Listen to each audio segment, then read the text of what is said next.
Alright, today we're going to be talking about how to create a Flipgrid and how to use it in your classroom. So the first thing you want to do is open your internet browser and type in flipgrid.com. Alright, when you do that, you'll come to the login page. You can either come down here and create a free account, which just takes a couple minutes. I already have an account, so I'm going to hit login. Alright, then you'll come to a board that looks like this. The thing with the free account is you cannot have more than one grid at a time. So in order for me to create a new grid, I have to delete my grid. Now you can pay for an account, but as a teacher we know money is scarce, so I always use one, review it, and then delete it. So I'm going to come here to add a new grid. And you can do a Flipgrid about any topic at all. Right now I'm going to focus on science. And so I'm going to do a grid on how does light travel. You want to think of a cool name for your grid and add that in. You can come down. There are several things that you can look at.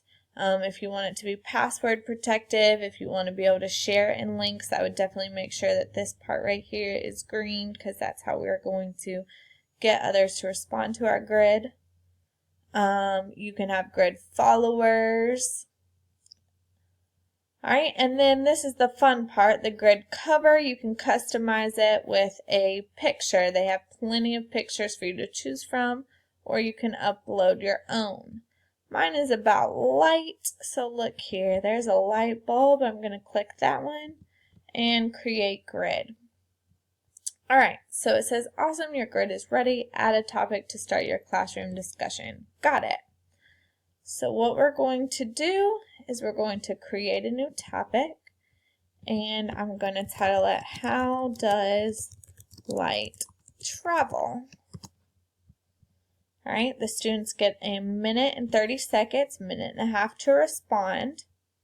And because my topic title is my topic discussion, I'm just going to repeat it here in the box. How does light travel? And now I'm going to give some direction. Using your notes, the in-class readings, and your knowledge on, well, I guess I should spell knowledge correctly, on light.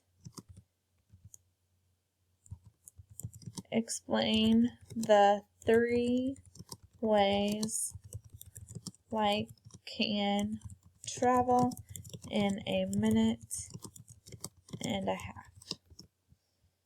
Alright, and then you can assign a due date that students need to respond by, and you can create your topic. Alright, then you should get a response that looks like this, and it'll give you a code. This is what you need to copy because this is what you'll want to share with your students. So I'm just going to highlight that and copy it for now. That is the direct link to the grid. So say, alright, got it. If you forget, as a teacher, your code is always here, and there's a link here so you can share it through Google Classroom or Moodle or whatever. Alright, so let's pretend that we were a student.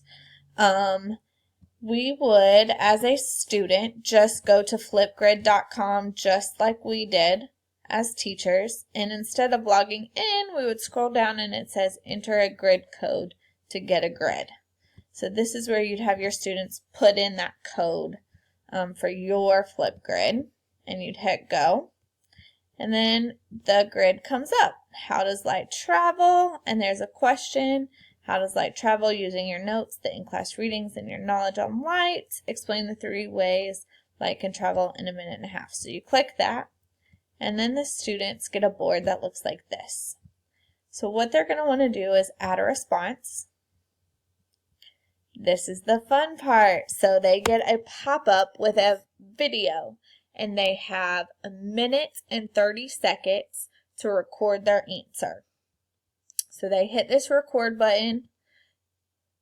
It'll start looking like this, count it down, and they will talk for 1 minute and 30 seconds. Everything they can say about light and how it moves and how it travels. And when they're done, they have to be done in 1 minute and 30 seconds.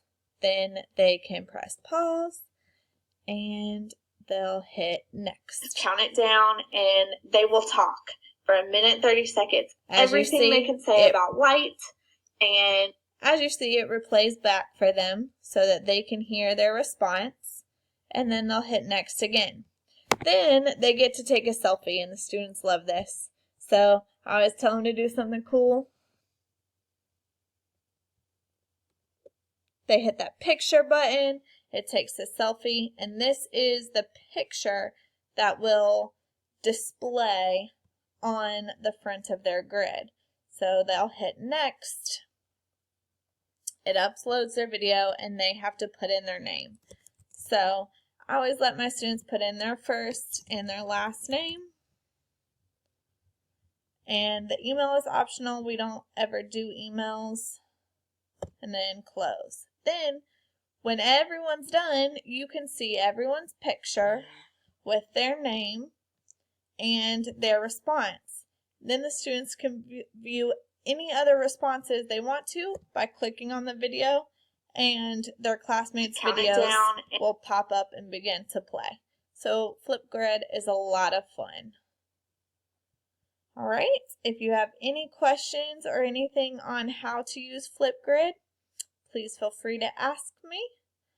Hope that you use this as a resource in your classroom.